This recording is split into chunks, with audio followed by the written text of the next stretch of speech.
টেবিলে বসে আছেন ডোনাল্ড ট্রাম্প, তার পাশেই ইলন মাস্কের 4 বছর বয়সী ছেলে এক্স। চঞ্চল এক্স স্বভাববশতই এদিক সেদিক ঘোরাফেরা করছিল। হাতের আঙুল দিয়ে আনমনে নিজের নাক খুঁচিয়ে যাচ্ছে সে।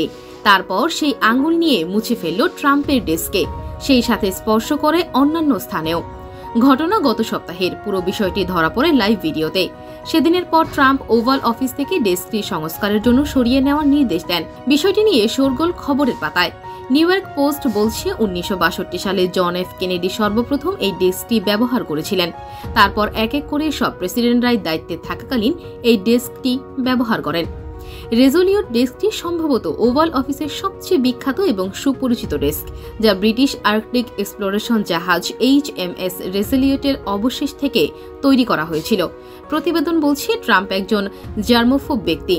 মাস্কের ছেলের ওই কাণ্ডের পর গত বৃহস্পতিবার ট্রুথ সোশ্যাল পোস্টে ট্রাম্প জানান তিনি রেজোলিউট ডেস্কটি অস্থায়ীভাবে আরেকটি ডেস্ক দিয়ে প্রতিস্থাপন করেছেন। নতুন ডেস্কের কথা উল্লেখ করে ট্রাম্প লিখেছেন, এই ডেস্ক খুব সুপরিচিত এবং রাষ্ট্রপতি জর্জ H.W. বুশ এবং অন্যান্যরা ব্যবহার করেছিলেন। এটি অস্থায়ীভাবে হোয়াইট হাউসে যুক্ত করা হয়েছে এবং রেজোলিউট ডেস্কটি হালকাভাবে সংস্কার করা হচ্ছে। একটি অত্যন্ত গুরুত্বপূর্ণ কাজ, এটি একটি সুন্দর কিন্তু অস্থায়ী প্রতিস্থাপন।